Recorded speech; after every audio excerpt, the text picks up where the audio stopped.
பாவத்திலிருந்து, திருடுறது, பொய் சொல்றது, விபச்சாரம் பண்றதுல இருந்து வெளியே வந்ததான் பரிசுத்தம் நினைக்கிறோம். பரிசுத்தம்னா என்னன்னா, அதாவது தேவன் உங்களை எப்பேற்பட்ட ஒரு வாழ்க்கையை வாழ வச்சாரோ அப்படி வாழ்றதுக்கு பேர் தான் பரிசுத்தமாக இருக்கிறது.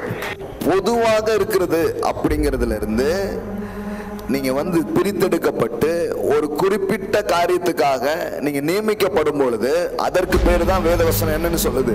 பரிசுத்தம் அப்படின்னு சொல்லுது.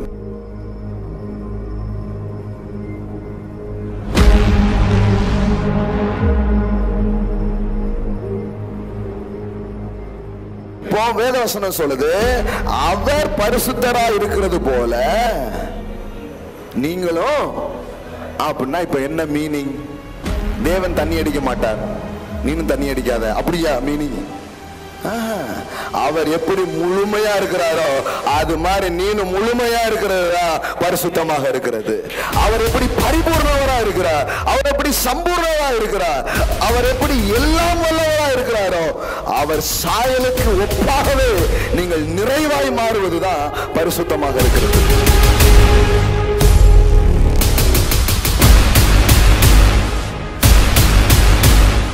இஸ்ரவேல் ஜனங்களை பார்த்து என்ன சொல்றாரு? நீங்கள் எனக்கு சொந்த ஜனமும் பரிசுத்த ஜாதியுமா இருக்கிறீர்கள் அப்படின்னு சொல்றாரு. நீங்க போய் படிச்சு பாருங்க அவங்க வாழ்க்கைய, உங்களுக்கு தெரியும் என்ன பரிசுத்தம் அப்படின்ட்டு.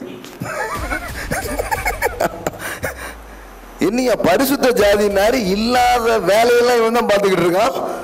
எப்படி பரிசுத்த ஜாதினாரு? அப்ப பரிசுத்த ஜாதினா என்ன அர்த்தம்னா, தப்பே பண்ணாம கரெக்டா இருக்கிற ஆள்னு அர்த்தம் இல்ல. ஒன்ன நான் தெரிந்து கொண்டேன், அதனால் நீ பரிசுத்தமான ஜாதி, அவ்வளவுதான். You are selected. You are selected.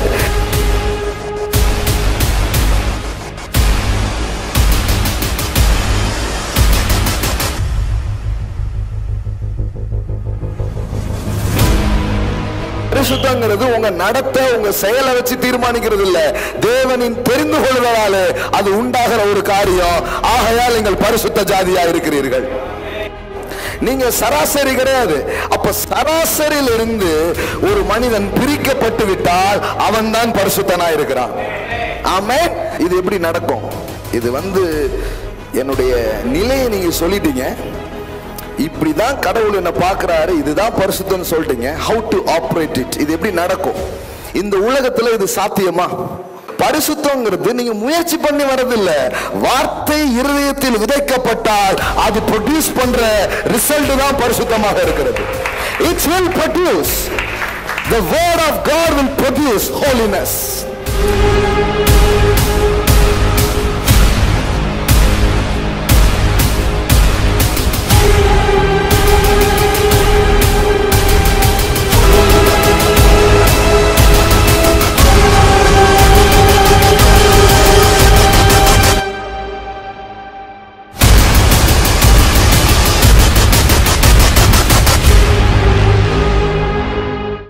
ஆண்டவருடைய வார்த்தைக்கு போலாமா? உங்க வேதத்தை திருப்பிக் கொள்ளுங்கள். சங்கீதம் 119. போன வாரம் வரைக்கும் சில காரியங்களை படித்தோம். என்ன படித்தோம்னா, எப்படி சுகம், விடுதலை, இது எல்லாவற்றையும் தேவன் நமக்கு கொடுக்கிறார். பிசாசின் மேலே நமக்கு எப்படி அதிகாரங்கள் இருக்கிறது, நோயின் மேலே எப்படி அதிகாரம் இருக்குது, இந்த சத்தியத்தெல்லாம் என்ன பண்ணோம்? படித்தோம். இன்னைக்கு ஒரு காரியத்தை நம்ம படிக்க போகிறோம். சங்கீதம் 119 9வது வசனம் பாருங்க. சங்கீதம் 119 9. வாலிபன் தன் வழியை எதினால் சுத்தம் பண்ணுவான், உமது வசனத்தினால் தன்னை காத்து கொள்ளுகிறதினால் தானே. பாருங்க, நான் வாலிப நாட்களில் சபைக்கெல்லாம் போச்சுன்னா இந்த வசனத்தை குறிப்பாக எடுத்து சொல்லுவாங்க. இப்போ ரொம்ப நாள் ஆச்சு இந்த மாதிரி இந்த வசனத்தை கேட்டு. ஆனால் இன்னைக்கு காலையில் இதிலிருந்து தொடர்ச்சியாக சில காரியத்தை நாம் சிந்திக்க இருக்கிறோம்.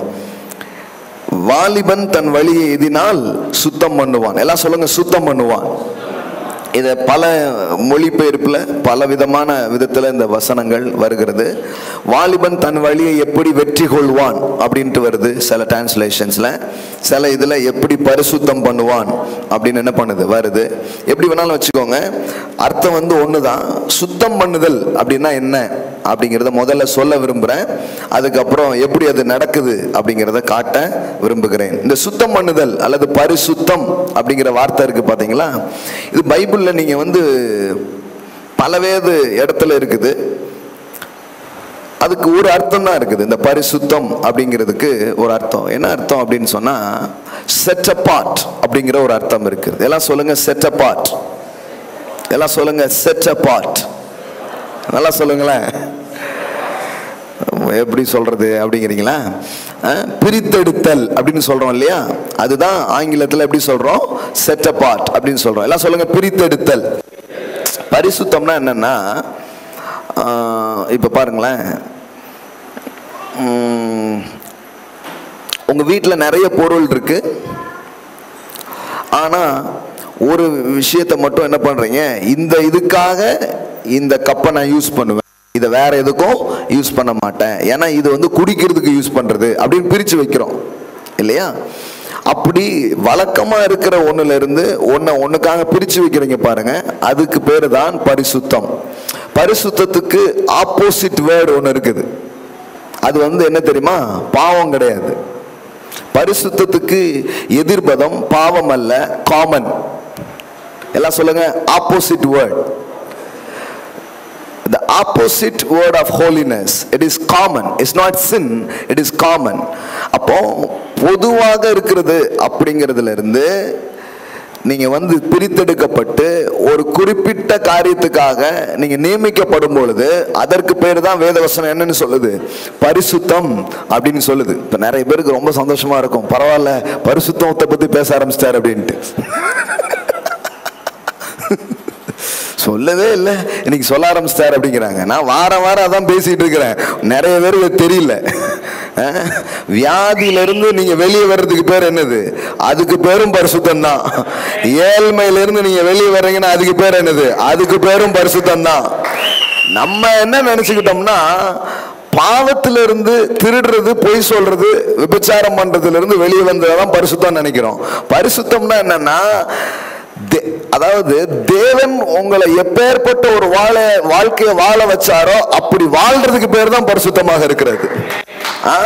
வெறும் பொய் சொல்லாம இருக்கிறது, திருடாம இருக்கிறது தான் பரிசுத்தம் அப்படி நினைக்கிறாங்க. இல்ல, பணக்காரனா இருக்கிறதும் ஒரு பரிசுத்தமான செயல்னு நீ காலையில சொல்ல வந்திருக்கிற. வந்துட்டார்ல சப்ஜெக்டுக்கு அப்படிங்கிறாங்க நிறைய பேர். எனக்கு தெரியும் இவர் எங்கேயும் சுத்தினாலும் இங்கதான் வருவாரு அப்படிங்கிறாங்க. ஆமா, அந்த அளவுக்கு தெரிஞ்சிச்சுன்னா விளங்கிடுச்சுன்னு அர்த்தம். நம்ம என்ன பண்றோம்னா எல்லாத்தையும் பிடிச்சி ஒரு ஓரத்துல வச்சிருந்தோம். இதுதான் இப்ப நான் சொல்லியிருக்கேன், ரட்சிப்புன்னா என்ன?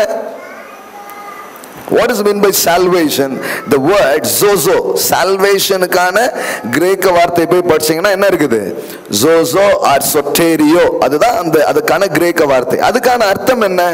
பாவங்களை இருந்து என்னை ரட்சிக்கிறார் அப்படிங்கிறது மட்டும் அர்த்தமா? இல்ல. அப்படி ஆக்கிட்டீங்கன்னா நீங்க ரட்சிப்பை சுருக்கிட்டீங்கன்னு அர்த்தம். இப்ப பேதுரு தண்ணியில மூழ்கும் போது சொல்றான், ஆண்டவரே என்னை, அப்புறம் என்ன அர்த்தம்? பாவத்துல இருந்து ரட்சிப்பு அர்த்தமா? அந்த இடத்துல ரட்சிப்புன்னா என்ன அர்த்தம்?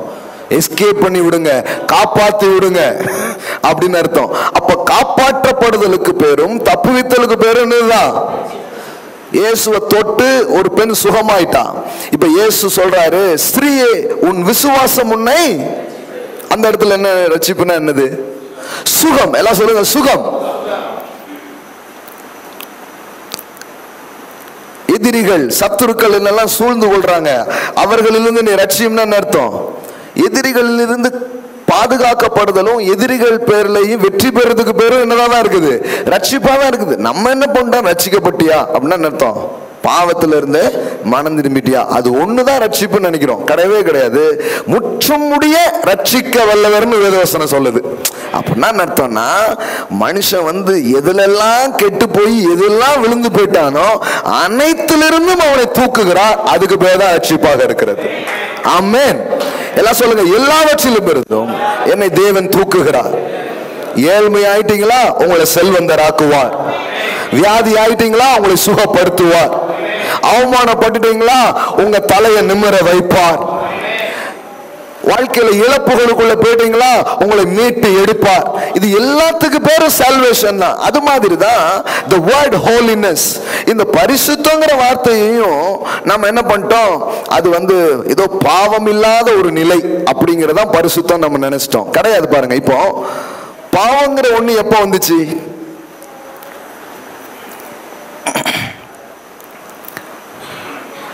தோட்டத்துக்கு போகணுங்கிறீங்களா? மறுபடியும் தோட்டத்துக்கு போகாம ஒரு பிரசங்கமும் பண்ண முடியாது பாஸ், அப்படிங்கிற மாதிரி ஆயிடுச்சு. ஏன் பாவங்கிற ஒண்ணு அது கீழ்ப்படியாம தானே பாவம். அது எப்படி வந்துச்சு, எப்போ ஸ்டார்ட் ஆச்சு? மனுஷன் உருவாக்கப்பட்ட பிறகுதான் ஸ்டார்ட் ஆகுது. ஆனா வேதவசனம் சொல்லுது பரிசுத்தர் பரிசுத்தர் பரிசுத்தர் அப்படின்னு. தேவாதி தேவன் எப்போதுமே அவரை குறித்து தூதர்கள் என்ன பண்ணிட்டு இருக்கிறாங்க, பாடிக்கிட்டே இருக்காங்களா. இது எப்பவுமே இருந்து நடக்கு. மனுஷன் உண்டாக்கப்பட்ட பிறகா?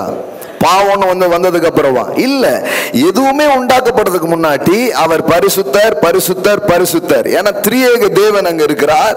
அதனால பரிசுத்தர் பரிசுத்தர் பரிசுத்தர் என்று அவர் போற்றப்படுகிறார். அப்போ பாவம்னு ஒரு விஷயத்தை வச்சுதான் நம்ம பரிசுத்தத்தை விளக்க முடியும்னா, பாவமே இல்லாத போது அவரை பரிசுத்தர்னு சொன்னாங்களே, அப்ப அதுக்கு என்ன அர்த்தம்? நிறைய பேர் யோசிக்கிறீங்க, ஐயா நாங்க எதையும் சிந்திக்கும்படியா காலையில வரல, எங்க மூளைக்கு வேலை எல்லாம் கொடுக்காதீங்க அப்படிங்கிறீங்களா? பாவத்தை, அதாவது நம்ம நினைக்கிறோம்னா பாவம் இல்லாததான் பரிசுத்தங்கிறோம். நானே கேட்கிறேன்னா, அப்ப கடவுள் பரிசுத்தர்னு எப்படி சொல்றீங்க? அப்போ கடவுள் தண்ணி அடிக்க மாட்டாரு அதனால அவர் பரிசுத்தரு, கடவுள் தம் அடிக்க மாட்டாரு அதனால அவர் பரிசுத்தரு, நைட் ஷோக்கெல்லாம் போக மாட்டாரு அதனால அவர் பரிசுத்தரு, அப்படி எக்ஸ்பிளைன் பண்ணுவீங்களா நீங்க? இப்படி எதுவுமே வர்றதுக்கு முன்னாடியே அவர் யாரு? பரிசுத்தம் அப்படின்னு சொன்னா, பரிசுத்தர் அப்படின்னு சொன்னா, நம்ம நினைக்கிற மாதிரி பாவம் இல்லாத நிலையத்தான் சொல்ற ஒரு வார்த்தை நினைக்கிறோம். அதுவும் அதுல இருக்குது. ஆனா அந்த அளவுக்கு அது சின்ன வார்த்தை கிடையாது, அது ரொம்ப பெரிய வார்த்தை. எப்படின்னா பரிசுத்தம்னா என்ன அர்த்தம்னா, முழுமையானவர் என்று அர்த்தம். He is the perfect, he is the perfect God. அவர் முழுமையான தேவன் அப்படின்னு அர்த்தம். அவரிடத்தில் குறை ஒன்றும் இல்லை, அவரிடத்தில் பழுதொன்றும் இல்லை. சொல்றோம் பாருங்க, என் பிரியமே என் ரூபவதியே உன்னில் பழுது ஒன்றும் இல்லை. அதாவது சில இதுல டேமேஜா இருந்தவங்க நீங்க என்ன பண்ணிடுறீங்க, திருப்பி கொடுத்துருந்தீங்க. அந்த டேமேஜா இருக்கிற நிலைக்கு பேர் தான் பாவம். கிளீனா இருந்துச்சுன்னா அதுக்கு பேர் பரிசுத்தம். விளங்குதுங்களா உங்களுக்கு? இது டேமேஜ் பீஸ். இது அந்த அளவுக்கு கரெக்டா வரலங்க, பெர்ஃபெக்ட்டா அது இல்ல, சரியா இல்ல அப்படின்னா நம்ம ஒதுக்கிடுறோம். அப்ப தேவன் பரிசுத்தர் பரிசுத்தர்னு சொல்லப்படுறோம்னா என்ன அர்த்தம்னா, God is holy means he is perfect, he is complete. அவர் பூரணரா இருக்கிறார் என்று அர்த்தமா இருக்கிறது. ஆமென்.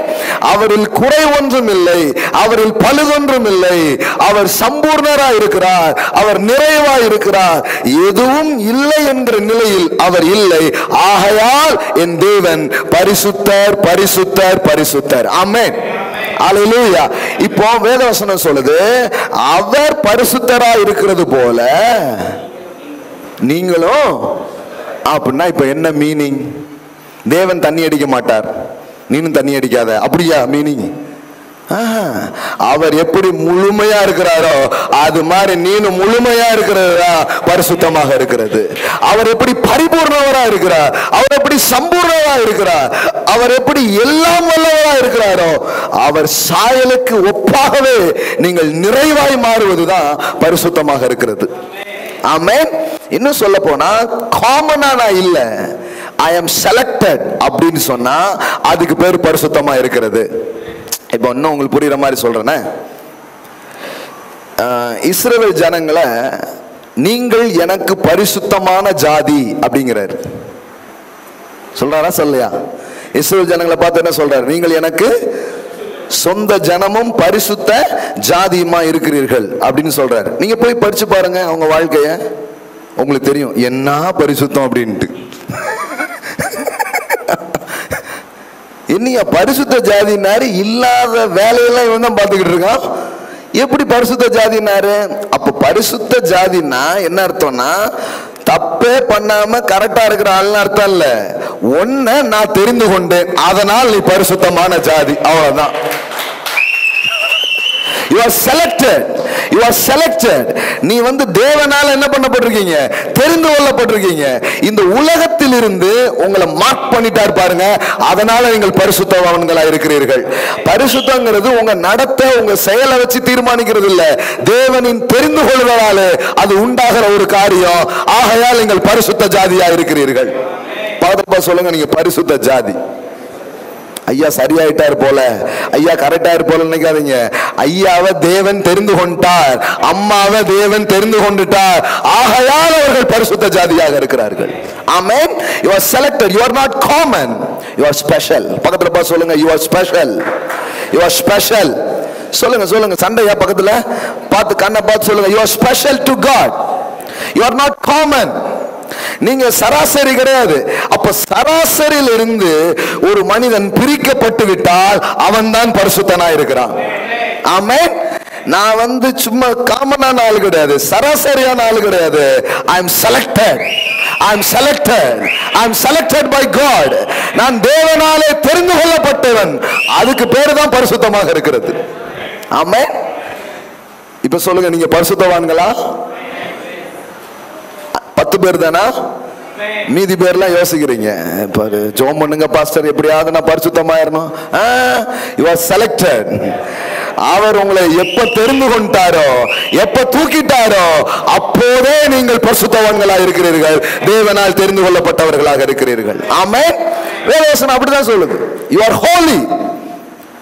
எப்படி நீங்க holy? Because you are chosen by God. நீங்கள் அவரால் தெரிந்து கொள்ளப்பட்டதினாலே நீங்க யாரா இருக்கிறீங்க? பரிசுத்தமானவர்களாக இருக்கிறீர்கள். ஆமென். அப்ப பரிசுத்தத்துக்கு ஆப்போசிட் வேர்ட் என்ன? பொதுவான, காமன். இப்ப நீங்க யார் கிடையாது? You are not a common people. சொல்றாங்க பாருங்க, I'm a common man அப்படிங்கறாங்க. No no no, you are not a common man. You are a special man. You are selected by God. You are selected by God. You are not common. நீங்கள் இந்த உலகத்தில் இருக்கும் யதார்த்தவாதிகள் அல்ல. இந்த உலகத்தில் இருக்கும் சாதாரண ஒரு நபர் அல்ல. அவருடைய இரத்தத்தால், அவருடைய நேசத்தால், அவருடைய கிருபையால் பிரித்தெடுக்கப்பட்ட அவருடைய சொந்த ஜனமாக நீங்கள் இருக்கிறீர்கள். ஆமென். எல்லாம் சொல்லுங்க, I am not a common man. நான் சராசரி வட்டத்தில் கிடையாது. என்னை ஒருவர் தெரிந்து கொண்டு விட்டார், என்னை ஒருவர் பிரித்து விட்டார், என்னை ஒருவர் அழைத்திருக்கிறார்.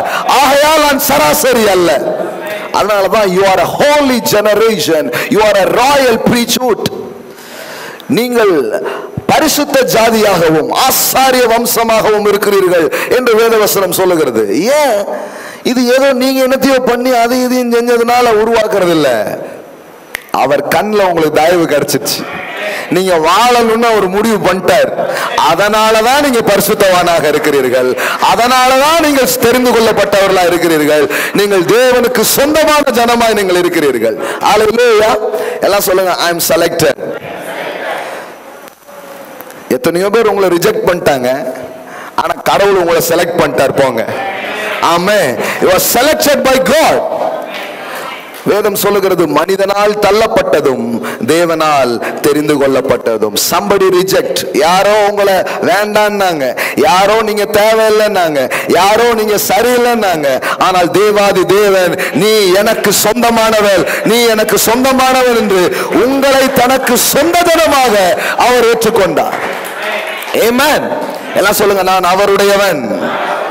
அவர் என்னை தெரிந்து கொண்டிருக்கிறார், அவர் என்னை அழைத்திருக்கிறார். Amen.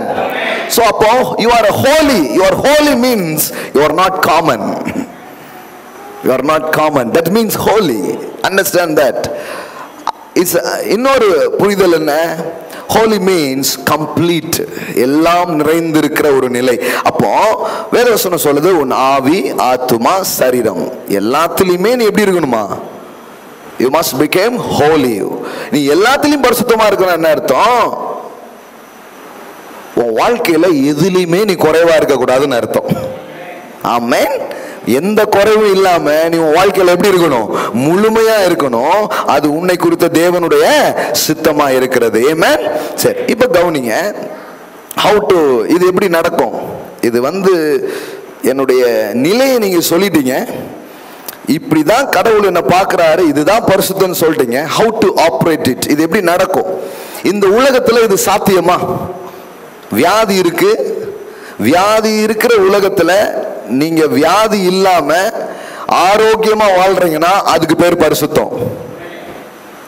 ஹலோ, தரித்திரம் நிறைஞ்ச உலகத்துல இந்த தரித்திரம் உங்களை தொடாம நீங்கள் செல்வந்தர்களாய் வாழுகிறீர்கள் என்றால் அதற்கு பெயர் பரிசுத்தம். இப்ப நான் சொல்றத இன்னொன்னோட சேர்த்து குழப்பாதீங்க. அப்ப செல்வந்தர்கள் எல்லாரும் பரிசுத்தவான்களா? இந்த இடக்கு முடக்க ஒருத்தர் கொஞ்சம் பேர் உட்கார்ந்துருப்பாங்க, அவங்க இதுதான் அவங்க மைண்ட்ல ஓடும். அப்போ அம்பானி அதானிலாம் என்னையா பரிசுத்தவானா அப்படின்னு கேட்கலாம். நான் என்ன சொல்றேன்னா, அதை வச்சு எல்லா முடிவுக்கும் வர முடியாது. நான் என்ன கேட்கிறேன்னா, பணக்காரெல்லாம் பரிசுத்தவான்னு நான் சொல்லல, ஆனா பரிசுத்தவான் எல்லாம் பணக்காரனா இருக்க முடியும் நான் சொல்லிட்டு இருக்கிறேன். எத்தனை பேருக்கு நான் சொன்னது புரிஞ்சிருச்சு? எல்லாம் சொல்லுங்க, பணக்காரெல்லாம் பரிசுத்தவான எனக்கு தெரியாது, ஆனா பரிசுத்தவான் கண்டிப்பா பணக்காரனா இருக்க முடியும். அதுதான் பைபிள் சொல்லுகிற சத்தியமாக இருக்குது. நம்ம என்ன பண்ணிட்டோம் சபையில ரொம்ப நாளா, நீ பணக்காரனா இருக்க விரும்புறியா இல்ல பரிசுத்தவானா இருக்க விரும்புறியா? ஆண்டனியா பாட்ஷாவா முடிவுக்கு வா அப்படின்ட்டாங்க. திமுகவா அதிமுகவா எது? அப்படி ரெண்டையுமே பிரிச்சுட்டாங்க நம்ம ஆட்கள். ஆனா ஆண்டவர் பிரிக்கல. ஆண்டவர் என்ன பண்றாரு, இல்லப்பா நீ என்னோடு உறவு கொண்டு என்னால் தெரிந்து கொள்ளப்பட்டு என் பிள்ளையா நீ வாழும் பொழுது இந்த உலகம் சொல்ற அளவுல இல்ல, ஏன் மகிமையின் ஐஸ்வர்யத்தின்படி உனக்கு ஒரு ஐஸ்வர்யத்தை கொடுப்பேன். அது இந்த பூமியில் இருக்கிற சகல ஜாதிகளிலும் நீ மேம்பட்டவனாக இருப்பாய். அது நான் உனக்கு கொடுக்கிற ஆசீர்வாதமாக இருக்கிறது.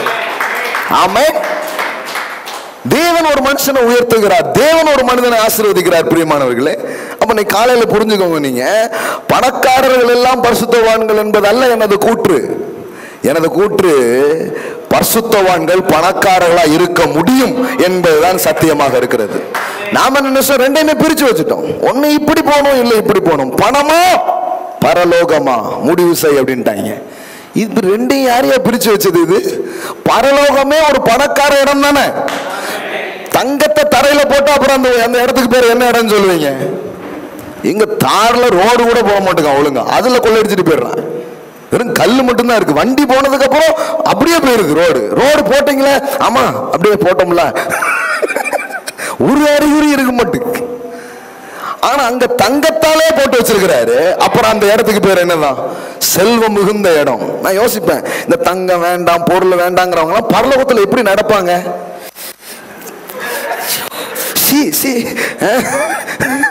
இந்த சாணியை ஈனியை மிதிச்சவங்க எப்படி உதறிக்கிட்டு சோச்சி இப்படி நடப்பாங்களோ? நடக்கவே முடியாது அவங்களுக்கு. எப்படி இருக்கும் அவங்களுக்கு? அன்னீசியா ஃபீல் பண்ணுவாங்க நினைக்கிறேன். பெட்டர் இங்கேயே பழகிக்கோங்க. ஆமென். நிறைய பேர் பாருங்க இப்படி யோசித்துறாங்க. ரெண்டும் எதிரடையான ஒரு காரியமே கிடையாது. தேவன் அவருடைய பிள்ளைகளுக்கு இதை கொடுக்கிறார். ஆமென். ஆமா, ஐஸ்வர்யமும் கனமும் என்னாலே வருகிறது. எல்லாம் சொல்லுங்க, அவராலே வருகிறது. என்னன்னா நம்ம வேண்டான்ட்டோம், அதனால வேற யாரு கையிலே போயிடுச்சு. அவன் எனக்கு வேணும் தாங்க அப்படின்ட்டான். சரி நீ நாள் கொஞ்ச நாள் வச்சிரு, என் பிள்ளை வேண்டான்ட்டான், நீ நல்லா மெயின்டைன் பண்ணிட்டு அவன் என்னைக்கு வேணுங்கிறானோ அன்னைக்கு கையில கொடுத்துருன்ட்டாரு. எத்தனை பேர் புரிஞ்சதுன்னு தெரியல. ஏன் அவங்க கையில இருக்கு தெரியுமா? நீங்க வேண்டாம்னு சொன்னதுனால. நீங்க என்னைக்கு நான் கடவுளுடைய பிள்ளை இது எனக்கு வேணும்னு நினைக்கிறீங்களோ அன்னைக்கு அங்க இருந்து அனைத்தும் உங்க பாக்கெட்டுக்குள்ள வரும், உங்ககிட்ட அது வரும். நீங்கள் அதை பெற்றுக்கொள்ள ஆரம்பிப்பீர்கள். அவருடைய பிள்ளைகள் கையில் அது இருக்குங்க. சபையின் இடத்தில் அது வரும். எங்கேயும் குவியாத செல்வம் தேவனுடைய சபையிலே குவியும் என்று நான் சொல்லுகிறேன். சபை ஒன்றும் தரித்திரத்தின் இடமா இருக்காது, அது செல்வத்தின் இடமாக இருக்கும். அதன் மூலம் தேவ மகிமை இந்த உலகுக்கு காட்டப்படும். புரிஞ்சுக்கோங்க. அப்ப தரித்திரம் நிறைந்த உலகத்துல ஒருவன் செல்வந்தனா இருக்கிறதுக்கு பேர் என்னதான்? பரிசுத்தம். எல்லாம் சொல்லுங்க, பரிசுத்தம். அதே மாதிரி பாவம் நிறைஞ்ச உலகத்துல ஒருத்தன் அந்த பாவத்தின் ஆதிக்கத்துக்குள்ளாக சிக்காமல் அவன் தேவனுடைய அந்த ஒழுங்கிலே, தேவனுடைய அந்த நீதியிலே அவன் வாழ்வதும் பரிசுத்தமாக இருக்கிறது. ஆனா நம்ம ஒரு டெஃபினேஷன் மட்டும் வச்சுட்டு மீதி எல்லாத்தையும் விட்டுட்டோம். நான் என்ன சொல்றேன்னா, எல்லாத்தையும் எடுத்துக்கோங்க. எல்லாத்தையும் எடுத்துக்கோங்க. அப்போ வாலிபன் தன் வழியை எதினால் சுத்தம் பண்ணுவான்? ஏன்னா அந்த உலகம் முழுவதும் வியாதியில, தரித்திரத்துல, பயத்துல, கவலையில. இப்போ இன்னொன்னு உங்களுக்கு புரியுற மாதிரி சொல்றேன் பாருங்க. பாவம்னா என்னன்னு சொல்றாங்க? பொதுவா தேவனுடைய வார்த்தைகளை மீறுவத என்னன்னு சொல்றோம்? பாவம்னு சொல்றோம். கரெக்டா? இப்ப திருடாதான் இருக்கார், நிச்சயமா நிறைய பேர் திருட மாட்டோம்னு நினைக்கிறேன். ஆனா கடவுளுடைய வார்த்தையில இருக்குது கவலைப்படாதே அப்படின்னு இருக்கிறார். எத்தனை பேர் கவலைப்படாம இருக்கீங்க? கை தூக்க பார்க்கலாம். நான் கவலையே படுறது இல்லைங்க. இப்ப திருடுறது இல்லை யாருன்னா நீ கை தூக்கிடுவீங்க. என்ன அதுக்கும் தூக்க மாட்டீங்களா? பிரதர் அடிச்சுட்டு தான் வந்து உட்கார்ந்துருக்கீங்களா? ஹலோ, இப்ப எதுக்குமே தூக்கலன்னா அப்புறம் உங்களை எதுக்கு எப்படி சொல்றது? நான் போன வாரம் தான் ஒண்ணு நான் ஊட்டிட்டு வந்தேன். போகும்போது உங்களுக்கு காணிக்கை கொடுத்துட்டு போலான்னு இருக்கேன்றீங்களா? யாராவது காணிக்கை கொடுத்து பரிசுத்தமாக்கலாம்னு முடிவு பண்ணிட்டேன் பிரதர். அந்த மாதிரி யாரும் இருக்க மாட்டோம். ஏன்னா அந்த மாதிரி வேலை செய்யறது இல்லை. ஏன்னா தேவன் என்ன ஆசீர்வதிக்கிறார் நினைக்கிற ஒரு மனுஷன் திருட போறது கிடையாது. ஆமென். திருடனா இருந்தாலும் மாறிடுவான். எதுக்கு திருடிக்கிட்டு? கடவுளே எனக்கு தராரு, எங்க அப்பா கிட்டே எல்லாம் இருக்கு, அவர்கிட்ட வாங்கிக்கிறேன்னு போயிடுவான். ஆமென். இப்ப கவலைப்படாதீங்கன்னு இருக்குது. பாவம் என்னன்னு சொல்றாங்க? தேவனுடைய வார்த்தையை இப்ப கவலைப்படாதீங்கன்னு போட்டிருக்குதா? எத்தனை பேர் கவலைப்படாம இருக்கீங்க? அன்பா இருங்கன்னு இருக்கு. எத்தனை பேர் எல்லாத்தையும் அன்பா இருக்கிறீங்க? மன்னிங்கன்னு போட்டிருக்குது. அதுதானே வரமாட்டுக்கு அப்படிங்க. அப்ப நம்ம என்ன நினைக்கிறோம்னா இது மட்டும்தான் ஹோலின்னு நினைக்கிறோம், மீதி எல்லாமே விட்டுருதோம். சமாதானமாயிருங்கன்னு போட்டிருக்குது. எத்தனை பேர் சமாதானமா இருக்கிறோம்? அதான் சிம்பிளா சொல்லிட்டேன், கவலைப்படாதீங்கன்னு போட்டிருக்கேன். நம்மளால இருக்க முடியுதா? அப்போ அப்படி நீங்க பாத்தீங்கன்னா கவலை நிறைஞ்ச உலகத்துல ஒரு ஆள் சந்தோஷமா இருக்கிறார்னா அவர் பரிசுத்தமா இருக்கிறாருன்னு அர்த்தம். விளங்குதா இப்ப என்னன்ட்டு? தன் வழியை எதினால் சுத்தம் பண்ணுவான் அப்படின்னா இந்த உலகத்துல எல்லாமே வேற வேற மாதிரி தான் இருக்குது. ஆனா ஒரு மனுஷனுக்கு கடவுளுடைய வார்த்தை உண்டாச்சுன்னா அவன் தன் வழியை சுத்தம் பண்ணி கொள்ளுகிறவனாக இருப்பான். அல்லேலூயா. வாலிபன் மட்டுமல்ல, ஒவ்வொரு மனிதனும் தன் வழியை சுத்தம் பண்ணி கொள்ள முடியும் தேவனுடைய வார்த்தையை கொண்டு. இப்ப பாருங்களேன், தேவனுடைய வார்த்தை என்னைக்கு உங்க வாழ்க்கைக்குள்ள வருதோ அன்னைக்கு என்ன நடக்கும்னா ஒரு பிரிவு ஏற்படும், ஒரு பிளவு ஏற்படும். பிரிவையும் பிளவையும் தேவனுடைய வார்த்தைகள் ஏற்படுத்துகிறது. It's not a negative sense. இது வந்து ஒரு பாதகமான பிரிவு அல்ல, சாதகமான பிரிவு. டாக்டர் வந்து கட்டியை வெட்டி எடுக்கிறாருன்னா அந்த பிரிவு தேவையா தேவையில்லையா? ரொம்ப தேவை. நல்ல சீக்கிரமா எடுத்துருங்க அப்படின்றதும். இயேசு சொல்றாரு பாருங்க, நான் வந்து சமாதானத்தை உண்டாக்க வந்தேன்னு நினைக்காதீங்க, பட்டயத்தை கொண்டு வந்தேங்கிறார். இதை வச்சுக்கிட்டு தான் நிறைய பேர் இருக்காங்க பாருங்க, இந்த குரும்பல் பாருங்க. இயேசு வந்து சொல்லிட்டாரு சமாதானத்தை கொடுக்க வரல, பட்டயத்தை கொடுக்க வந்தேன். ஒழுங்கா படியும். பைபிள் ஏதாவது முழுசா தெரியுமா உங்களுக்கு? ஏன் அப்படி சொல்றாரு? பட்டயத்தை அனுப்ப தான் அர்த்தம். வியாதிக்கும் உனக்கும் ஒரு பட்டயத்தை நான் அனுப்ப போறேன், இனி வியாதி ஒண்ணு அணுகுவதில்லை. அதாவது கடவுளுடைய வசனம் உள்ள வரும் பொழுது ஒரு பிரிவை அதை ஏற்படுத்துகிறது. எல்லாம் சொல்லுங்க, வார்த்தை பிரிவை ஏற்படுத்துகிறது. எல்லாம் சொல்லுங்க, வார்த்தை பிரிக்கிறது, ஒன்றிலிருந்து ஒன்றை பிரிக்கிறது. அது ஒரு ஆபரேஷன் மாதிரி வேலை செய்யுது. அதனாலதான் தாய்க்கும் மகனுக்கும் பிரிவு, மாமிக்கும் மருமகளுக்கும் பிரிவு. இப்படின்னு ஒண்ணு நம்ம நினைச்சிட்டோம் எல்லாம் நல்லா சண்டையை கூட்ட வைப்பாங்க. இயேசுவே சொல்லிட்டாரு எல்லாம் சண்டை போடுவாங்க. சண்டை போடுவாங்கன்னு வேற இயேசு வேற சொல்லணுமா?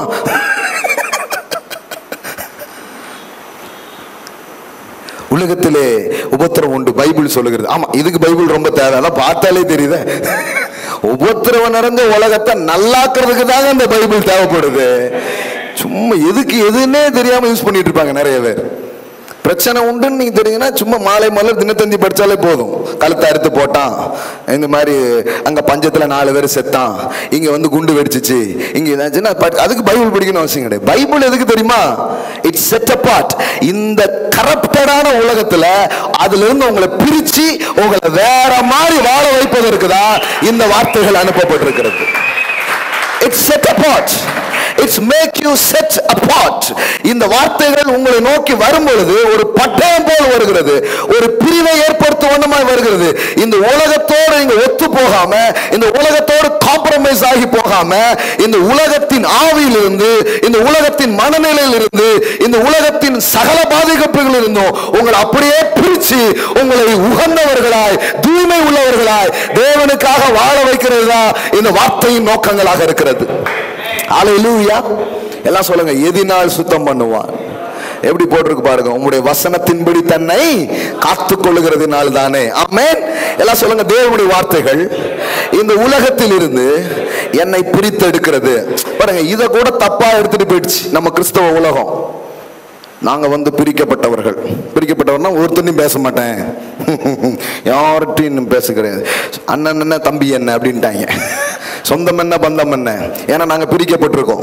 நாங்க இனிமே வரவே மாட்டோம், உங்க கல்யாணத்துக்கு வர மாட்டோம். இப்பதான் தெரியுது இது எங்கேயோ போயிடுச்சு தப்பா அப்படின்ட்டு. பிரித்தெடுக்குன்னு அர்த்தம்னா யார்ட்டையுமே பேசாம ஒரு பைக்கிட்டையும் சேராத அப்படி அர்த்தம் கிடையாது. ஒன்னாதான் இருப்போம் சொல்றாங்க. பாத்தீங்களா, தாமரை இலை தண்ணீரில் இருக்கும், ஆனால் அது அந்த இலையில அது என்ன பண்ணாதான், ஒட்டாதான். அது மாதிரி நீங்க உங்க உறவு கூட தான் இருப்பீங்க. அவன் நம்பிக்கையோடு இருப்பான், நீங்க நம்பிக்கையோடு இருப்பீங்க. ஆமா, இது எப்படி ஆகும்னா, நம்ம என்ன நினைச்சிட்டோம், ஐயோ ஒட்டிக்கும் நான் ஓடிடுறேன் அப்படின்னு ஓடிட்டோம். கடவுள் சொல்றாரு, அப்படி இல்லப்பா, நீ தான் உப்பு, நீ தான் ஒளி. ஒளி எதுக்கு இருட்டை பார்த்து பயப்படுது? நீ போனா இருட்டு விலகும், நீ போனா காரியங்கள் வேற மாதிரி நடக்கும். உறவுகளை விட்டு சொந்தங்களை விட்டு ஓடாத, நீ போய் அவர்களோடு உன் மூலமாக உன்னை நான் தூய்மைப்படுத்திருக்கிறதுனால உன்னுடைய தூய்மை அவர்களை தொடும். உன் மேல இருக்கிற அந்த அபிஷேகம் அவங்க மேல பாய்ந்து போகும். ஆசாரியன் தொடுவதெல்லாம் பரிசுத்தமானதாக மாறுகிறது. எத்தனை பேர் புரிஞ்சுன்னு தெரியல. இன்னைக்கு காலையில் பழைய ஏற்பாட்டு நியமத்தின்படி ஒரு ஆசாரியன் எதை கையில் எடுக்கிறானோ அது தூய்மையாக்கப்படுகிறது. அவன் கையில எடுத்துட்டாலே அதுக்கு பேர் என்னதான், பரிசுத்தம் தான். இப்போ நீங்க ஆசாரியர்கள். எல்லாம் சொல்லுங்க, நான் தொட்டதெல்லாம் பரிசுத்தமாகும். அப்போ உறவுகளுக்கு நடுவில் நீங்க போய் நிற்கும் பொழுது ஒன்னும் அங்க ஒட்டாது, உங்ககிட்ட இருக்கிறது அங்க போகும். உங்ககிட்ட இருக்கிற நன்மை, உங்ககிட்ட இருக்கிற அன்பு, உங்ககிட்ட இருக்கிற சில கிறிஸ்துவின் காரியங்கள் அங்கு பாய்ந்து செல்லும். நம்ம என்ன பண்ணிட்டாங்கன்னா, பிரித்தெடுக்கப்பட்டவர்களோட அப்படியே பூட்டோட புடுங்கி எங்கேயோ கொண்டு போயிட்டாங்க அப்படின்னு நினைச்சிட்டோம். கடவுள் உங்களை என்ன பண்றாருன்னா, இந்த உலகத்துக்கு மத்தியில தான் வைக்கிறாரு. பார், என்னால் தெரிந்து கொள்ளப்பட்டவன் எப்படி வாழுகிறாங்கிறத பார் அப்படின்னு உங்களை காட்சி பொருளா இருக்கிறது தான் வச்சிருக்கிறாரு. நீங்க போய் எங்கேயாவது ஒளிஞ்சுக்கிட்டீங்கன்னா, ஜவுளி கடையில ஒரு பொம்மை ட்ரெஸ் எல்லாம் போட்டு வைக்கிறோமா, அது பாக்குற மாதிரி வைப்பாங்க. அதை கொண்டு போய் ட்ரெஸ்ஸிங் ரூம்ல வச்சீங்கன்னா, இப்ப நிறைய பேர் என்னன்னா ஒளிஞ்சிருக்கதான் விரும்புறாங்க. கடவுள் சொல்றாரு, யாராவது விளக்க கொளுத்தி அதை மரக்காலுக்கு கீழே வைப்பாங்களா? தேவரீர் என் விளக்கை ஏற்றினீர். உங்க விளக்கை ஏத்துனதுக்கான காரணம் உங்களை ஒதுக்கி வைக்கிறதுக்கு இல்ல, ஒய்யாரமா எல்லாரும் பார்க்கிற மாதிரி வைக்கிறதுக்காக தான் உங்கள் விளக்கை அவர் ஏற்றி இருக்கிறார். ஆமென். அப்ப இப்ப புரிஞ்சுக்கோங்க, பிரிக்கிறது. எல்லாம் சொல்லுங்க, தேவனுடைய வார்த்தைகள் பிரிவை ஏற்படுத்துகிறது. பிரிவுனா எந்த பிரிவுங்கிறத புரிஞ்சுக்கோங்க. உங்கள் உறவுகள், உங்கள் நண்பர்கள், ஏன் உங்களுக்கு ரொம்ப அருகில நெருங்கிய சொந்தம், அவர்கள் கூட வேற மாதிரி இருக்கான். ஆனால் வேத வசனம் உங்களுக்குள்ள வரும் பொழுது அவர்கள் வாழாத வாழ்வை அது உங்களுக்கு தருகிறது. ஆமென். அப்போ பட்டயத்தை அனுப்ப வந்தேன்னு ஏன் சொல்றாரு? இதான் சொல்றாரு, இனி வியாதிக்கு உனக்கும் சம்பந்தம் கிடையாது, இனி தரித்திரத்துக்கு உனக்கும் சம்பந்தம் கிடையாது. ஏன்னா set apart, நான் அதை பிரிக்கிறேன் என்பதுதான் அவருடைய வார்த்தையா இருக்கிறது. இன்னொரு வசனம் வாசிப்போம் பாருங்க, பிலிப்பியர் 2ஆம் அதிகாரம் 15வது வசனம் வாசிக்கிறேன், அதுக்கப்புறம் 14 படிக்கிறேன். ஏன்னா சிலது கீழே படிச்சுட்டு மேலே படிச்சா நல்லா புரியும்.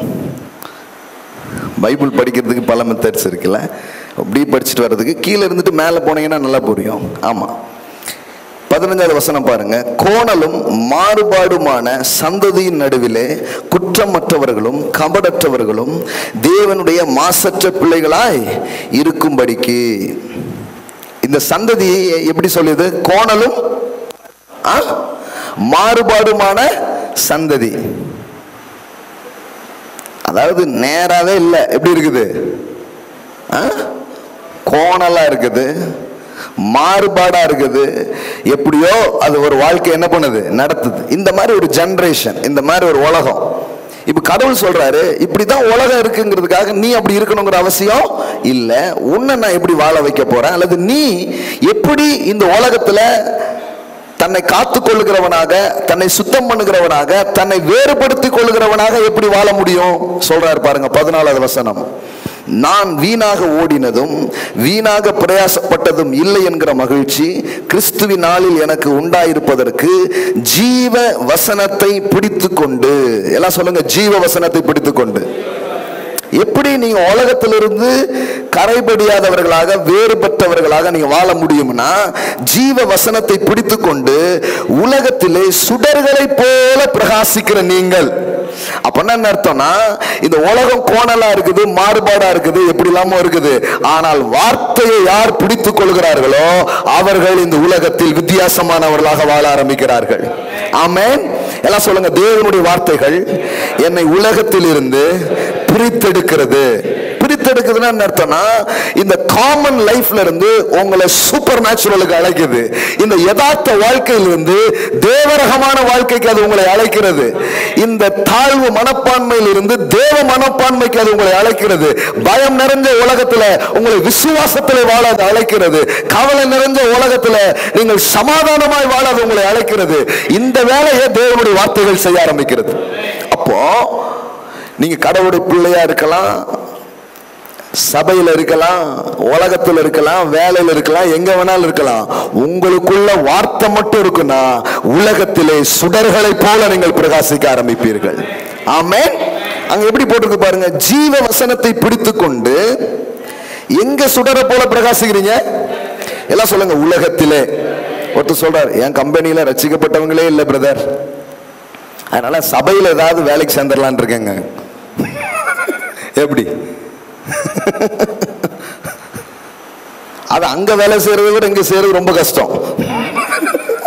புரிந்தவர்கள் பாக்கியவான்கள், புரியாதவர்கள் அதை விட பாக்கியவான்கள். அவங்க என்ன நினைக்கிறாங்கன்னா, அங்கேயும் அல்லையா தோத்திரம் கம்பெனியில் உட்கார்ந்துருக்கலாம் நினைக்கிறாங்க. அப்படி கிடையாது. அங்க பலவிதமான சிந்தனை உள்ளவர்கள் வருவார்கள். அவர்கள் நடுவில் சுடரை போல பிரகாசிக்க தேவன் உங்களை அழைத்திருக்கிறார். ஆமென். அது எப்படிங்க என்னால பிரகாசிக்க முடியும்? அதுக்கு தான் வார்த்தை. வசனங்களால் நிரம்ப நிரம்ப ஒளியினால் நீங்கள் நிரம்ப ஆரம்பிக்கிறீர்கள், எண்ணெயினால் நீங்கள் நிரம்ப ஆரம்பிக்கிறீர்கள், ஜீவனால் நீங்கள் நிரம்ப ஆரம்பிக்கிறீர்கள். அதனால எதனால் தன்னை காத்துக்கொள்ள முடியும், எதனால அப்படி இருக்க முடியும்னா உன் வார்த்தையினாலே தான். எல்லாம் சொல்லுங்க, அவருடைய வார்த்தைகள் என்னை இந்த உலகத்தில் இருந்து வேறுபடுத்தி காட்டுகிறது, வித்தியாசப்படுத்தி காட்டுகிறது. ஆமென். எல்லாரும் மாதிரி நீங்க வாழ மாட்டீங்க, உங்களை டிஃப்ரெண்டா வாழ வைக்கும். நிறைய கிறிஸ்தவங்க ரொம்ப காலமா முயற்சி பண்றாங்க, நம்ம வித்தியாசமா வாழணும், டிஃப்ரெண்டா வாழணும், ஆனா முடியவே முடியல. இது நீங்க ஏதோ எஃபர்ட்டை போட்டு முயற்சி எடுத்து பண்றது இல்ல. வசனம் உள்ள செல்ல செல்ல அது பிரிக்க வேண்டியதை பிரிச்சு, திருப்ப வேண்டியதை திருப்பி, உங்களை வைக்க வேண்டிய இடத்துல அதை வைக்கிற வேலையை தேவனுடைய வார்த்தை செய்ய ஆரம்பிக்கிறது. ஆமென். இது புரியணும் பாருங்க, இது புரியணும். இது புரிஞ்சாலே கிறிஸ்தவ பரிசுத்த வாழ்க்கை என்பது சுலபமானதாக மாறும். முதல்ல பரிசுத்த வாழ்க்கைன்னா என்னன்னு சொல்லிட்டேன் நான். உலகத்துல பல காரியங்கள் ஒட்டிக்கிட்டு இருந்தாலும் அது உங்களை ஒட்டாது.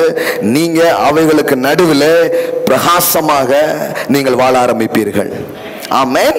இப்ப கவனிங்க, இது எப்படி நடக்குது? இதுக்காக எவ்வளவு பேர் முயற்சி பண்ணிட்டாங்க, ஆனா ரொம்ப ஈஸியா வேதவசனம் சொல்லி தருது பாருங்க. இன்னும் 2 வசனங்களை வாசித்தனா இன்னும் சில தெளிவுகள் நமக்கு உண்டாக ஆரம்பிக்கும். நல்ல கவனிங்க. எபிரேயர் 4ஆம் அதிகாரம் 12வது வசனம். எபிரேயர் 4:12.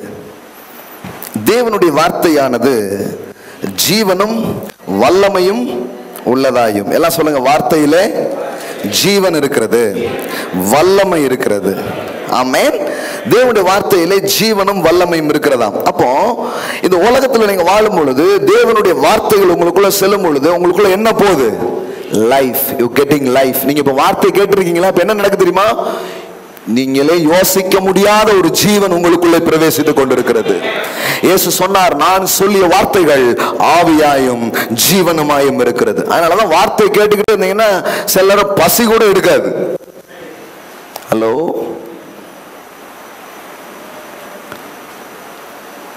ஏன்னா இது உள்ள போய் சில நேரத்தில் அந்த தேவையை கூட சந்திச்சிருது. ஐயோ, புரிஞ்சுச்சான்னு தெரியலையே.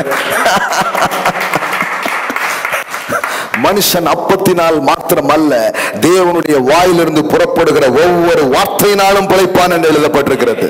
ஆமென். அதாவது சரீரத்தை விட வார்த்தை மேலானது. எல்லாம் சொல்லுங்க, சரீரத்தை விட வார்த்தை மேலானது. காணப்படுகிற காரியங்களை விட காணப்படாத தேவனுடைய வார்த்தைகள் உயர்ந்ததா இருக்கிறது. ஏன் அப்படின்னு சொன்னா, இந்த காணப்படுகிறவைகளை உண்டாக்கினதே காணப்படாத வார்த்தை தான்.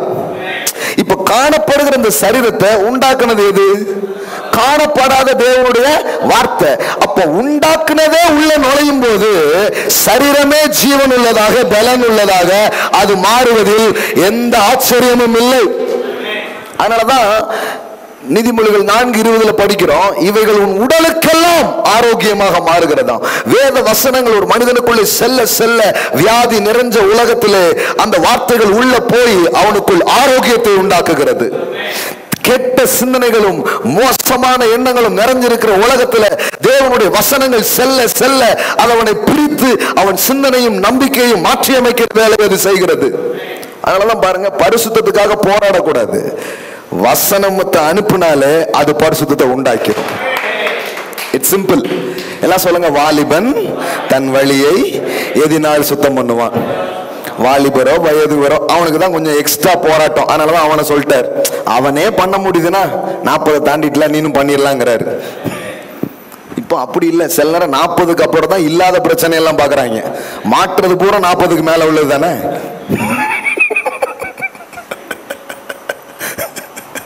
இவன் அவன் உண்டு வேலை உண்டுன்னு போயிட்டு இருக்கான்.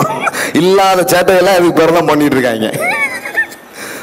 இதையும் புரிந்தவர்கள் பாக்கியவான்கள். இது புரியாமலே உங்களுக்கு இருப்பதாக. பரிசுத்தம், சிலர் என்ன நினைக்கிறாங்கன்னா, பரிசுத்தம் எப்படி வரும்னா, நான் சண்டே தோறும் எழுந்து நின்றுக்கிட்டு பரிசுத்தம் டப்பு டப்புன்னு 2 பேரும் டேபிள் தட்டின வச்சீங்கன்னா எல்லாருக்கும் பரிசுத்தம் தரும் நினைக்கிறாங்க. இவ்வளவு நாள் பரிசுத்தங்கிற வார்த்தையை சொல்லுதே தவிர அதுக்கான வேலை என்ன செய்யணுமோ அந்த விதையை போட்டுக்கிட்டு தான் இருக்கிறோம். அந்த விதையை போடும் போது வேதம் சொல்லுது, பரிசுத்தம்ங்கிறது ஒரு ஃப்ரூட். எல்லாம் சொல்லுங்க, ஃப்ரூட். பழம் வேணும்னா ஆப்பிள் ஆப்பிள் ஆப்பிள்னா பழம் வராது. ஆப்பிளுக்கான விதையை போட்டீங்கன்னா மரம் வரும், அப்புறம் ஆப்பிள் பழம் வரும். அப்போ பரிசுத்தம் பரிசுத்தம்னா பரிசுத்தம் வந்தாது. ஏன்னா பரிசுத்தமாகுதல் உங்களுக்கு கிடைக்கும் பலன். எல்லாம் சொல்லுங்க, பரிசுத்தமாகுதல் உங்களுக்கு கிடைக்கும் பலன். Holiness, it's a fruit, it's not a root. இவ்வளவு நாள் நம்ம ஃப்ரூட்டை பேசல, ஆனா ரூட்டை பேசிக்கிட்டே இருக்கிறோம். ரூட்டை பேச பேச ஃப்ரூட் தன்னால வந்துகிட்டே இருக்க ஆரம்பிக்கும். ஆமென். எது ரூட்டு? தேவனுடைய அன்பு, தேவனுடைய கிருபை, தேவனுடைய வார்த்தைகள், இது எல்லாம் வேறா இருக்கிறது. இந்த வேர் வந்தா இந்த பரிசுத்தம் என்கிற கனி தன்னால வருகிறத நீங்க பார்க்க ஆரம்பிக்க முடியும். வாழ முடியல ஐயா, கண்ணை காக்க முடியல, காதை காக்க முடியல, பரிசுத்தம் பாருங்க. வெள்ளைச்சட்டையை போட்டுக்கிட்டு எப்படியாவது வெள்ளையில மாறிட்டா உள்ள வெள்ளையாயிருமானுங்கிறது ஒரு முயற்சி தான். அதெல்லாம் ஆகாது. சொல்றாரு பாருங்க, வெள்ளை அடிக்கப்பட்ட கல்லறைகளே அப்படிங்காரு. கல்லறை திறந்தா உள்ள ஒரே நாத்தம், வெள்ளைய நகத்துனா உள்ள ஒரே நாத்தமா இருக்கப்பா அப்படின்ட்டு. வெள்ளை சுள்ள போட்டுலாம் ஏமாத்தாத. காங்கிரஸ்காரங்க கூட தான் வெள்ளை போட்டிருக்காங்க, கட்சிக்காரங்க பூரா வெள்ளை போட்டிருக்காங்க. எல்லாம் யோக்கியர்களா? ஹலோ, வெள்ளை பரிசுத்தத்துக்கு அடையாளம். ஆமா, அரசியல்வாதி பூரா வெள்ளை அடையாளம். எல்லாம் பரிசுத்தம் வாங்கிங்களா? அப்போ எங்க இருந்தா பிடிச்சாங்கன்னு தெரியல. இதெல்லாம் இல்லாத தியாலஜி எல்லாம் பிடிச்சி வச்சுக்கிட்டு. பரிசுத்தங்கிறது நீங்க முயற்சி பண்ணி வர்றதில்ல. வார்த்தை இருதயத்தில் விதைக்கப்பட்டால் அது ப்ரொடியூஸ் பண்ற ரிசல்ட் தான் பரிசுத்தமாக இருக்கிறது. It will produce. The word of God will produce holiness, sanctification. தூய்மைப்படுத்துதல்ங்கிறது வசனம் உள்ள போகும். தன் இருதயத்தில் ஒரு மனிதன் வேத வார்த்தைகளால் தன்னை நிறைப்பான் என்றால் அவன் வாழ்வு தூய்மையாக இருக்கும். முழங்காலில் வராது. வசனத்தை அப்படியே உள்ள விடுங்க. வேத வெளிச்சங்களை கேளுங்க. கர்த்தர் எவ்வளவு அன்பா இருக்கிறார், கர்த்தர் எவ்வளவு நேசிக்கிறார், கர்த்தர் எவ்வளவு பெரியவரா இருக்கிறார். இதெல்லாம் கேட்க கேட்க உங்களுக்கே தெரியாது நீங்க எப்படி மாறினீங்கன்னு. உங்க மாற்றம் உங்களுக்கு தெரியாமலே நடக்கும். அதுதான் இதுல இருக்கிற ஆச்சரியமா இருக்கிறது. உங்களுக்கு புரிஞ்சான்னு தெரியல. டக்குன்னு பாப்பீங்க, ஆமா இந்த மாதிரி சில கேரக்டர்லாம் எப்ப மாறிச்சு? எத்தனை பேர் இப்படி அனுபவிச்சிருக்கிறீங்க பாருங்க. 5-6 பரிசுத்தவான்கள் எங்க சபையில இருக்கிறாங்கயா. நமக்கே தெரியாது, திடீர்னு கொடுப்போம். ஆமா அந்த கொடுக்கிற பழக்கம் வருது. நம்ம ஒரு கஞ்சனாச்ச, நமக்கு வாங்கித்தான பழக்கம். Only incoming, not out going. Fire சர்வீஸுக்கே மிஸ் கால் கொடுக்குறவங்களா இருக்கிறாங்க.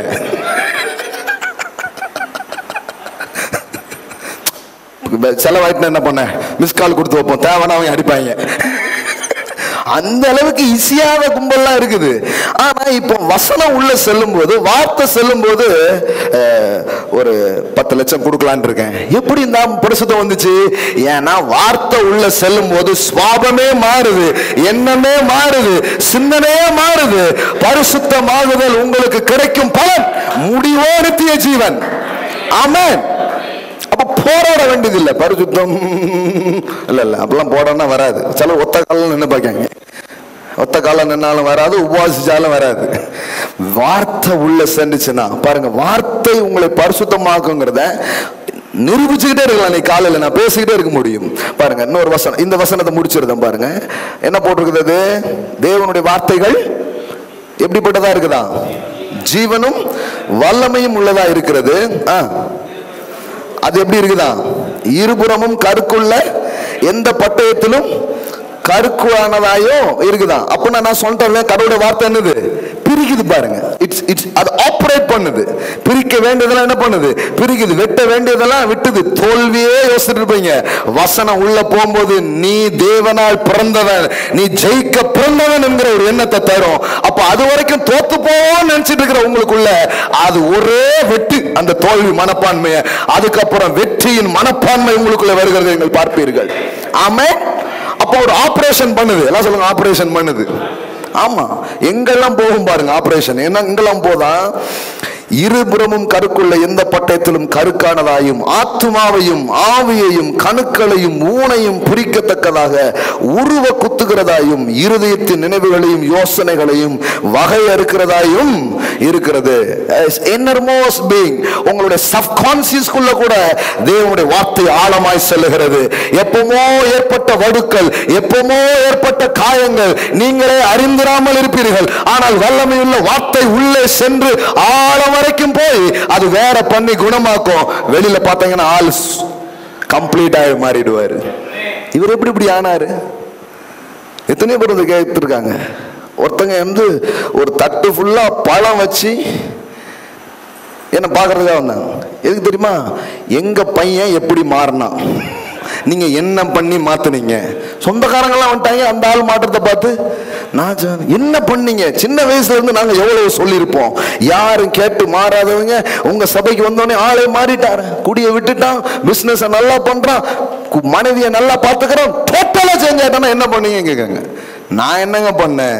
இந்த வார்த்தைகளை ஒவ்வொரு வாரமும் பேசி இருக்கிறேன். இந்த வேத வசனங்கள் ஒவ்வொரு வார்த்தையும் உள்ள செல்கிறது. இது உள்ள போகும்போது அடிச்சு வெளியே அனுப்ப வேண்டியதெல்லாம் அதை அனுப்புகிறது. தேவனுடைய வார்த்தை அந்த செயலை செய்கிறது. ஆமென். நான் சொல்றேன், listen God's word, speak God's word, meditate God's word, it will produce holiness. அது பரிசுத்தத்தை உண்டாக்கும். இது உள்ள, அதாவது நீங்க நல்ல ஹோட்டல்ல சாப்பிட்டீங்க வைங்களேன், அப்புறம் நீங்க வேற மாதிரி இடத்துல உட்கார்றதுக்கு உங்களுக்கு ஒரு மாதிரி இருக்கும். ஏசியிலே பழகிட்டீங்கன்னு வைங்க, அப்புறம் உங்களுக்கு நார்மலான இடத்துல போய் உட்கார்றதுக்கு என்ன ஆகும்? இதாகும். அப்படின்னா என்ன அர்த்தம்னா, அந்த வேத வசனத்தை படிக்கும் போது கேட்கும் போது என்ன பண்ணும்னா, அது உங்களை தேவரகமாக உணர வைக்கும், தேவரகமாக ஃபீல் பண்ண வைக்கும். தேவரகமான வாழ்க்கைன்னா என்னங்கிறத உங்களை அப்படியே டேஸ்ட் பண்ண வைக்கும் பாருங்க. அதுவே உங்களை அப்படி மறுரூபமாக்க ஆரம்பிக்கும். இனி இந்த குப்பை எனக்கு வேண்டாம், அந்த முடிவு நீங்க வருவீங்க. சி, என் தரத்துக்கு இது தேவையானது அல்ல. உங்க எண்ணம் மாறிக்கிட்டே இருக்கும், உங்க தரம் உயர்ந்துகிட்டே இருக்கும். உங்களுக்கே தெரியுது எப்படி நடக்குது. ஏன்னா வசனம் உள்ள சென்று சென்று உங்க எண்ணம், சிந்தனை, மனப்பான்மை, சப்கான்சியஸ் எல்லாத்துக்குள்ளேயும் ஊடுருவி போய் ஒரு வல்லமையான தாக்கத்தை அது செய்ய ஆரம்பிக்கிறது. ஆமென். இறுதியாக 2 வார்த்தைகள் படிக்கலாம். யோவான் சுவிசேஷம் 15:2 பாருங்க. John Gospel chapter 15 verse 3. யோவான் சுவிசேஷம் 15:2. ஏன்னா ஒரு எதையுமே கம்ப்ளீட்டா சொல்லணும் இல்லையா? யோவான் 15:2 பாருங்க. என்ன படிக்கிறீங்க அங்க? எடுத்தீங்களா? நான் உங்களுக்கு சொன்ன உபதேசத்தினாலே நீங்கள் இப்பொழுது எப்படி இருக்கிறீங்க? எல்லாம் சொல்லுங்க. நான் உங்களுக்கு சொன்ன உபதேசத்தினாலே நீங்க எப்படி இருக்கிறீங்க? ஒன்றும் இல்லைங்க, நம்ம மைண்டு டிக்காஷன் மாதிரி அப்படியே கண்ட காரியத்தில் பயம், கவலை, தோல்வி இல்லாம, நம்பிக்கை அற்ற காரியம், யாரோ சொன்ன இது கசப்பு, இவைகளோட வந்து நின்றுட்டு இருக்கிறோம். இப்ப வசனங்கிறது ஒரு பால் மாதிரி. இந்த டிகாஷன் நிறைஞ்ச மனசுல பாலை ஊத்த ஊத்த ஊத்த ஊத்த ஊத்த கடைசியில பார்த்தா டிகாஷனே இல்லை, பாலா மாறிடுது எல்லாமே. இப்போ இயேசு சொல்றாரு, அப்படித்தான் என் சீசர்கள் என்கிட்ட வந்தாங்க, நான் பேசிக்கிட்டே இருந்தேன் பாருங்க, என் உபதேசமே அவர்களை பரிசுத்தமாக மாற்றிட்டு. கூப்பிட்டு பரிசுத்தம் பரிசுத்தம் சொல்லு, பரிசுத்தம் பரிசுத்தம் அர்ப்பணி, பரிசுத்தம் வருவதாக எல்லாம் சொல்லல, பெரிய போராட்டம் நடத்தல. என் உபதேசத்தினாலே நீங்க எப்படி இருக்கிறீங்க? பரிசுத்தமா இருக்கிறீங்க. ஆமென். எல்லாம் சொல்லுங்க. இயேசுவின் வார்த்தைகள் ஒரு மனிதனை தூய்மையாக்குகிறது, பரிசுத்தமாக்குகிறது. ஆமென். இப்ப 17க்கு திருப்புங்க பார்க்கலாம். 17 திருப்புங்க. 16 பாருங்க. நான் உலகத்தார் அல்லாதது போல அவர்களும் உலகத்தார் அல்ல. எல்லாம் சொல்லுங்க. உலகத்தார் அல்ல. இப்ப சொல்றாரு பாருங்க, அடுத்த வசனம் என்ன சொல்றாரு? உம்முடைய சத்தியத்தினால் அவர்களை பரிசுத்தமாக்கும், உம்முடைய வசனமே சத்தியம். ஹல்லேலூயா. எல்லாம் சொல்லுங்க. சத்தியத்தினாலே பரிசுத்தமாக்கும். அப்போ இயேசு எவ்வளவு தெளிவா சொல்றாரு பாருங்க. நான் இந்த உலகத்தின் ஆவிக்கும் பிசாசுக்கும் நோய்க்கும் தரித்திரத்துக்கும் பற்றாக்குறைக்கும் கீழ்பட்டு வாழல, அதெல்லாம் மிதிச்ச ஒரு வாழ்க்கை தான் வாழ்ந்தேன். என் வார்த்தையை கேட்கிற என் பிள்ளைகளும் சத்தியத்தினாலே வேறு பிரிக்கப்பட்டு இந்த உலகத்தில் அவர்கள் ஜெய வாழ்க்கையை வாழ்வார்கள். அதைத்தான் நான் அவர்களுக்காக வைத்திருக்கிறேன் அப்படிங்கிறார். அல்லேலூயா. எத்தனை பேர் விளங்குது நீ காலையில? ஆமென். அப்போ தேவனுடைய வார்த்தைகள் பரிசுத்தத்தை உண்டாக்குகிறது. பரிசுத்தம்னா என்னங்கிறது நீ காலையில உங்களுக்கு தெளிவா விளங்கி இருக்கும். நோய் நிறைஞ்ச உலகத்துல ஆரோக்கியமா இருக்கிறது பரிசுத்தம். பாவம் நிறைஞ்ச இந்த உலகத்துல தேவனுடைய நீதியிலே தேவன் சொன்ன தரத்துல வாழ்றது பரிசுத்தம். ஏழ்மைகளும் தரித்திரங்களும் நிறைஞ்சிருக்கிற உலகத்துல எங்கள் செல்வந்தர்களா இருப்பது பரிசுத்தம். ஹல்லேலூயா. சமாதானத்தின் தேவன் தாமே உங்கள் ஆவி, ஆத்மா, சரீரம் அனைத்தையும் பரிசுத்தமாக்குவாராக என்று எழுதியிருக்கிறது. அப்படின்னா என்ன? Holiness means it's complete, it's totality. அது ஒரு முழுமையான காரியமாக இருக்கிறது. ஆமென். ஹல்லேலூயா, ஹல்லேலூயா, ஹல்லேலூயா. அப்போ போராடிட்டு இருக்க வேண்டாம். இந்த வார்த்தைகளே உங்களை பிரிக்கும். தோல்வியிலிருந்து உங்களை பிரிக்கும். இருளிலிருந்து வெளிச்சத்தை பிரித்த தேவன், தீமையிலிருந்து நன்மையை பிரிக்கிற தேவன். நான் சொல்றேன், அந்த வார்த்தை தான், அந்த உலகத்தை உண்டாக்கின வார்த்தை தான் உங்களை நோக்கி வருகிறது. அது உங்க வாழ்க்கையில வரும் பொழுதும் பிரிக்க வேண்டியதை பிரிக்கும். ஹல்லேலூயா. நீக்க வேண்டியதை நீக்கும். அதனாலதான் வசனத்தை கேட்கும் போது நீங்க ஆரோக்கியத்தை அடைவீர்கள். வார்த்தை கேட்கும் பொழுது ஜீவன் உள்ளே செல்ல ஆரம்பிக்கும். வார்த்தைகள் உள்ளே செல்லும் பொழுது கான்பிடன்ஸ் உள்ள வரும், விசுவாசம் உள்ள வர ஆரம்பிக்கும்.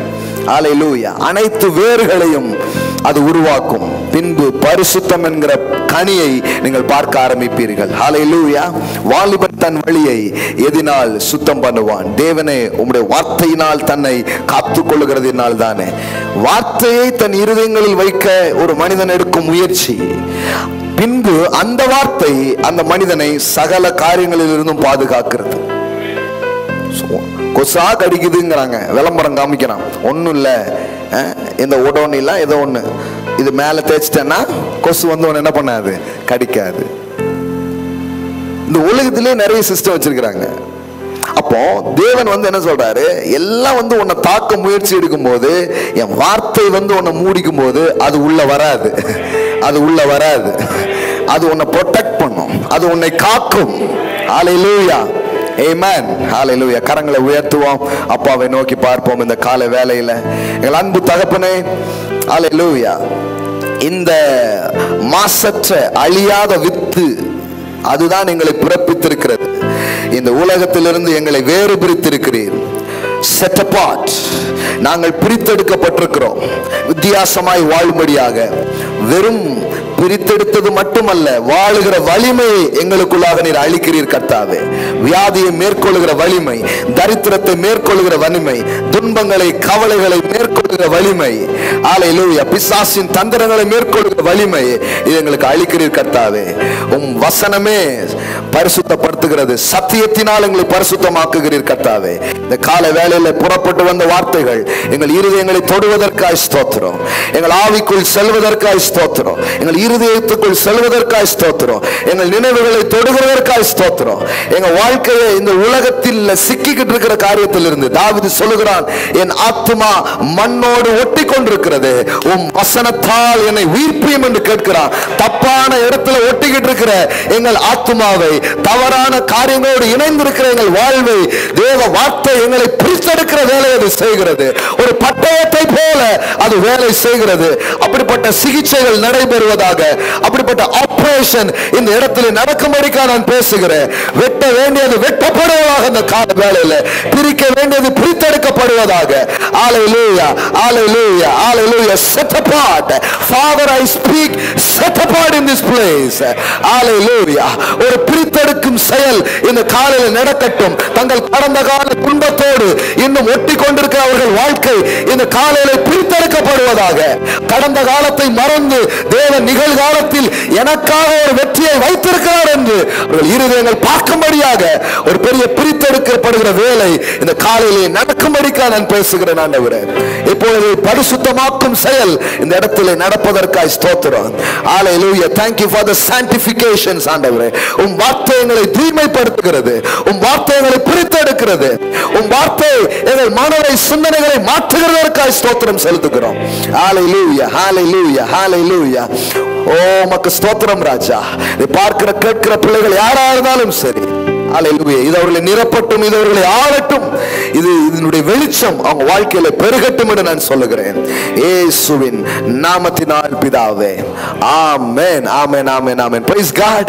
ஹல்லேலூயா, ஆமென். தேவனுக்கு என்று நாம் கொடுக்க இருக்கிறோம், நம் கைகளை எடுத்துக்கொள்வோம். ஹல்லேலூயா, ஹல்லேலூயா. அதான் ஒரு கஞ்சனா தனக்கு தானே வாழணும்னு நினைச்சிட்டு இருந்த மனநிலையெல்லாம் தேவனுடைய வார்த்தை மாத்துது. சும்மா குடுன்னா யாரும் கொடுக்க மாட்டாங்க. இருதயம் மாறிச்சுன்னா பர்ஸ் திறந்திருக்கும். ஆமென், ஹல்லேலூயா. சும்மா கொண்டானா யாரெல்லாம் கொண்டு வர மாட்டாங்க. அதனால கொண்டா பிரசங்கமே பண்ணிட்டு இருக்க கூடாது. இருதயத்தை மாத்துறத பத்தி பேசும்போது தன்னால காரியங்கள் நடக்க ஆரம்பிக்கும். ஆமென். Praise God. கையில் எடுத்துக்கொண்டு அறிக்கை செய்து கொடுக்க போகிறோம். கொடுப்பது ஒரு உன்னதமான காரியம். Giving it's a God's nature, it's a divine nature. அது அவருடைய சுபாவங்க. அதை நீங்கள் செயல்படுத்தும் பொழுது அவருடைய சுபாவமே உங்களிலிருந்து வெளிப்படுகிற ஒரு காரியமா இருக்கிறது. எல்லாரும் சொல்லுங்க, கொடுங்கள் அப்பொழுது கொடுக்கப்படும் என்று தேவனுடைய வார்த்தை சொல்லுகிறது. ஆகையால் அப்பாவை போல என் தகப்பனை போல நானும் கொடுக்கிறேன், வாரி வழங்குகிறேன். என் கை கொடுத்துக்கிட்டே இருக்கும். கொடுக்கிற என் கை என்னைக்கும் கொடுத்துக்கிட்டே இருக்கும். ஒருபோது நான் வற்ற மாட்டேன், ஒருபோது நான் குறைய மாட்டேன். ஆமென், ஹல்லேலூயா.